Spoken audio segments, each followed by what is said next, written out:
Bismillahirrahmanirrahim. Assalamualaikum warahmatullahi wabarakatuh. Perkenalkan, nama saya Muhammad Nur Rizky Saputra. Saya mahasiswa Universitas Islam Indragiri, Fakultas Keguruan dan Ilmu Pendidikan semester 5. Berdirinya saya di sini untuk memenuhi persyaratan untuk ikut UAS Pencaksilat 2. Saya akan menjelaskan dan mempraktekkan tentang pengertian pencaksilat. Baiklah, sebelum saya mempraktekkan gerakan pencaksilat, ada baiknya saya menjelaskan dan mengartikan pencaksilat berasal dan dari mana sejarah-sejarahnya.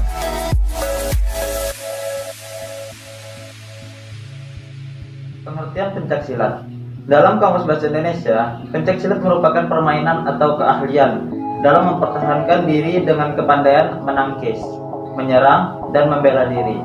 Pencaksilat juga diartikan menurut beberapa ahli sebagai berikut. Pencaksilat adalah gerak bela diri tingkat tinggi yang disertai dengan perasaan, sehingga merupakan penguasaan gerak efektif dan terkendali, serta sering dipergunakan dalam latihan sabung atau pertandingan.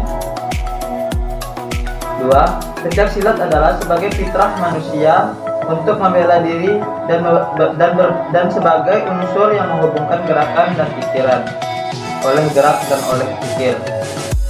Dari beberapa definisi tersebut, maka pencaksilat dapat diartikan sebagai hasil budaya Indonesia untuk membela, mempertahankan eksistensi dan integritas terhadap lingkungan hidup, alam sekitarnya untuk mencapai keselarasan hidup guna peningkatan iman dan takwa kepada Allah Subhanahu wa Ta'ala. Adapun asal-usul silat di Indonesia. Mengenai asal-usul pencaksilat di Indonesia, sampai saat ini belum ada yang dapat memastikan kapan dan bagaimana asal-muasal pencaksilat ini.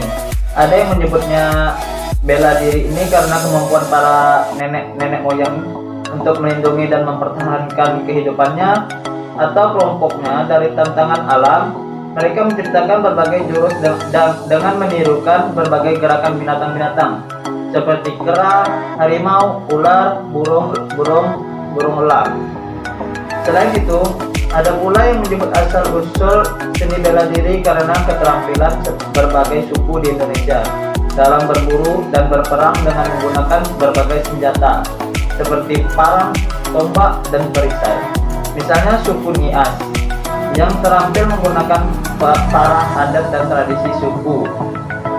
Dipercayai hingga abad ke-20 tidak tersentuh budaya luar sama sekali. Meskipun asal-muasal pencaksilat belum diketahui secara pasti, namun diyakini pencaksilat mulai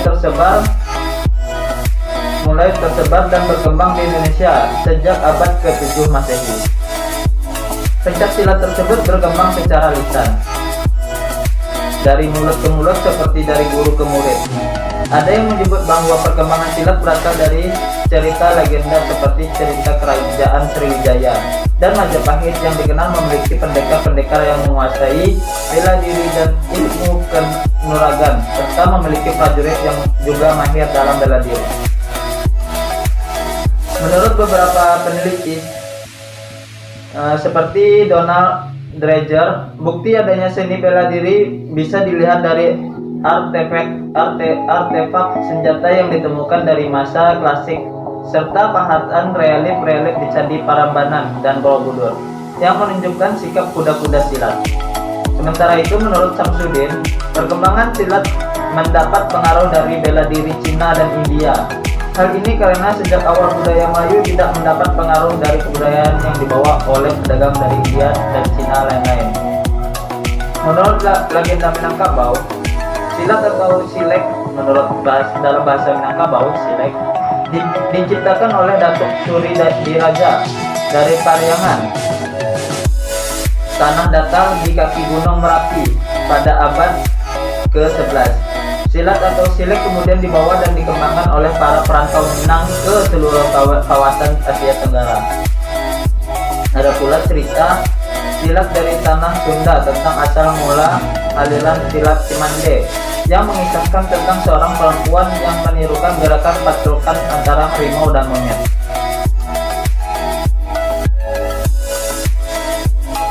Cara pencaksilat. Menurut ahli sejarah, pencaksilat pertama kali ditemukan di Riau pada zaman Kerajaan Sriwijaya di abad ke-7. Kemudian menyebar ke Semenanjung, Malaka, dan Pulau Jawa. Kerajaan Majapahit memanfaatkan pencaksilat sebagai ilmu perang untuk memperluas wilayahnya. Pengurusan PSN ISMD atau Pencaksilat Nasional Ikatan Seni Membela Diri. Putra Sedia didirikan sejak tahun 80-an oleh Al-Habib Haji Mukhtar Hasbullah. Nama Putra Setia diusulkan oleh Bapak Daeng selaku pengurus IPSI yang bermakna 1. Setia kepada Allah dengan ibadah. 2. Setia dan bakti kepada orang tua. 3. Setia kepada negara dan masyarakat yang baik. Kemudian masuk IPSI. Ikatan Pencaksilat Indonesia terdiresmikan tanggal 28 Oktober 1988. PSN ISMD Putra Setia memiliki beberapa cabang di Indonesia, yaitu di Jakarta Barat, Bekasi, Jatinegara, Indramayu, dan lain.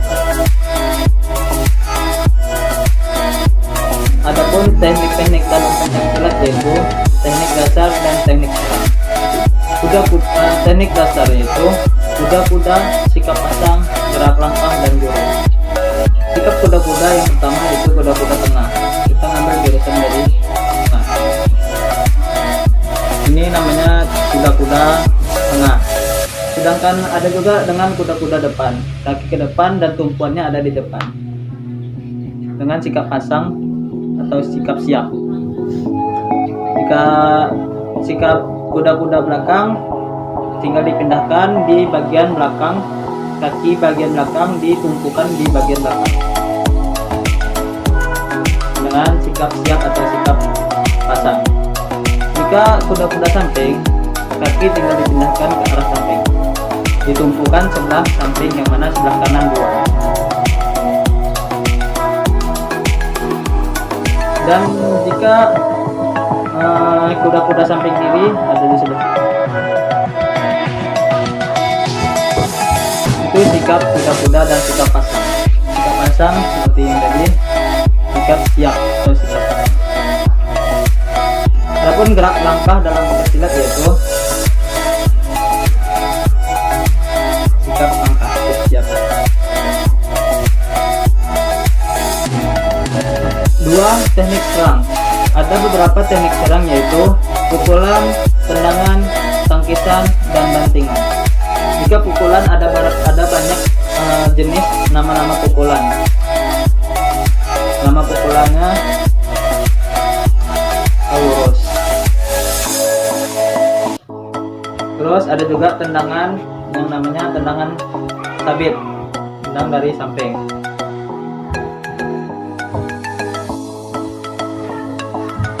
Ada juga tendangan T.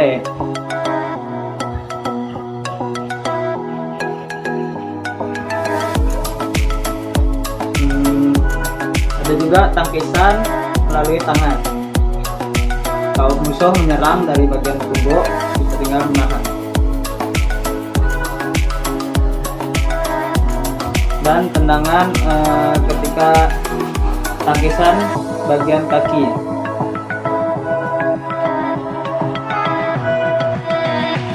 Untuk melindungi daerah bagian kita yang dilindungi. Untuk bantingan ada juga dalam disebut dengan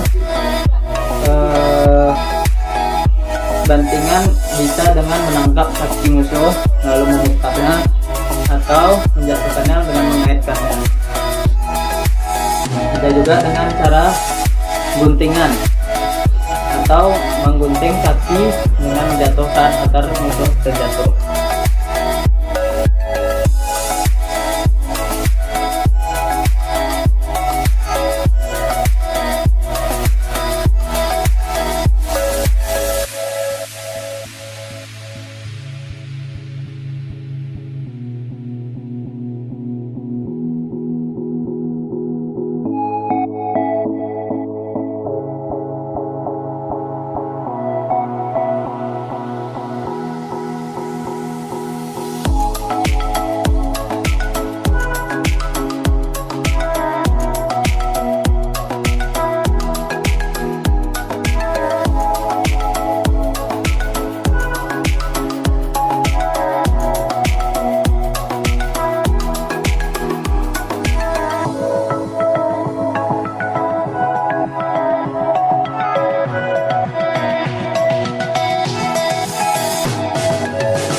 Adapun tingkatan dalam pencaksilat.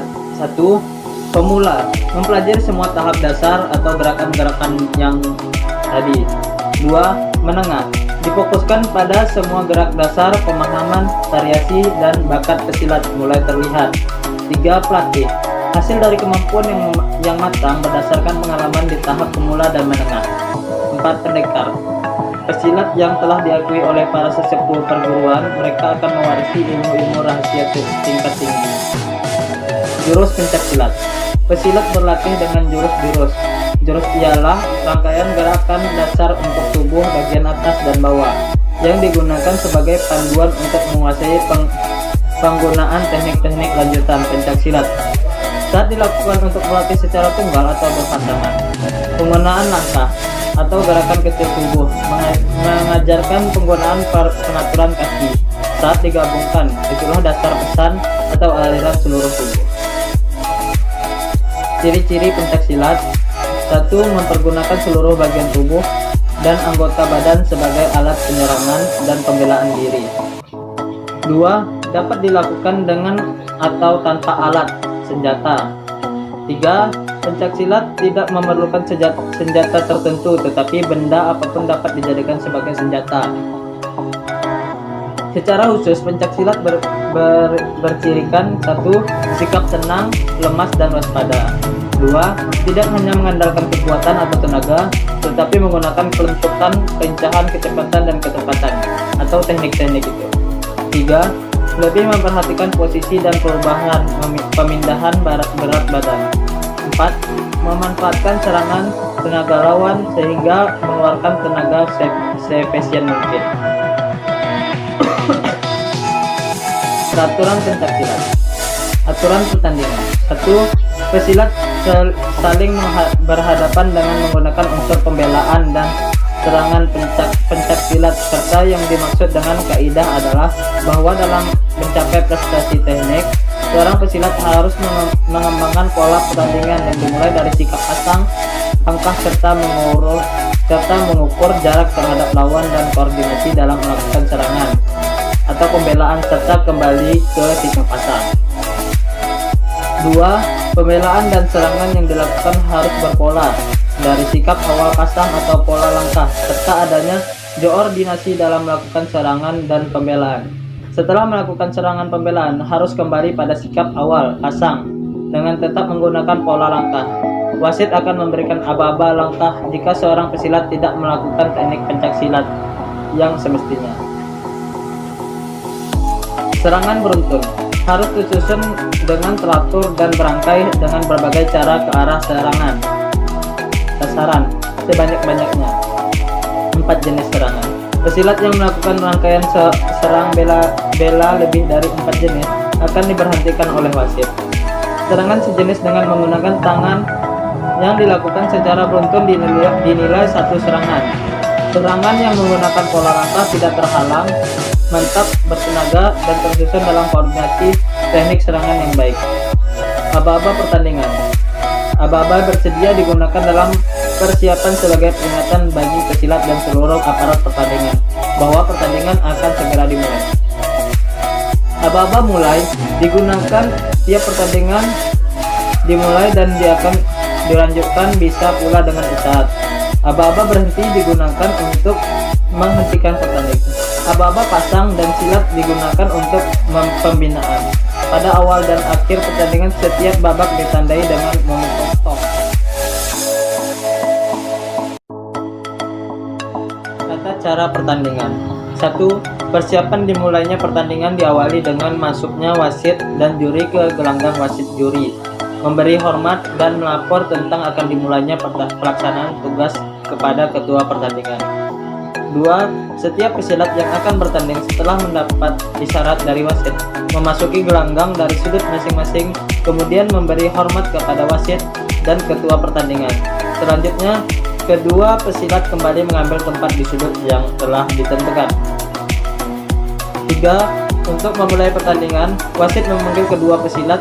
Seterusnya, kedua pesilat berjabatan tangan dan siap untuk memulai pertandingan. 4. Setelah wasit memeriksa kesiapan semua petugas, dengan isyarat mematuhi larangan-larangan yang ditentukan. 5. Pada waktu istirahat antara babak pesilat harus kembali ke sudut masing-masing pendamping pesilat melaksanakan fungsinya sesuai ketentuan pasal 5 ayat 4. Selain wasit dan kedua pesilat, tidak seorang pun berada dalam gelanggang kecuali atas permintaan wasit. 7. Setelah babak akhir selesai, kedua pesilat kembali ke sudut masing-masing untuk menunggu keputusan pemenang. 8. Selesai pemberian hormat dan penjabatan tangan. Adapun sasaran untuk pertandingan yaitu yang dapat dijadikan sasaran sah dan bernilai adalah togok, yaitu bagian tubuh kecuali leher ke atas. Bagian leher ke atas dan dari pusat kemaluan, dada, perut, pusat ke atas, rusuk kiri, kanan, dan punggung atau belakang badan. Bagian tungkai dan lengan dapat dijadikan sasaran serangan antara dalam usaha menjatuhkan tetapi tidak mempunyai nilai sebagai sasaran perkenaan. Jadi seluruh badan ini kan ada body protectionnya. Jadi dilindungi pakai body. Disitulah daerah yang boleh di pukulan sah dari lawan. Dan bagian jika sasaran musuh jatuh dari itu. Untuk ini saja yang dapat saya sampaikan dalam materi pencaksilat 2 ini. Akhir kata, wabillahi taufiq wal hidayah. Assalamualaikum warahmatullahi wabarakatuh.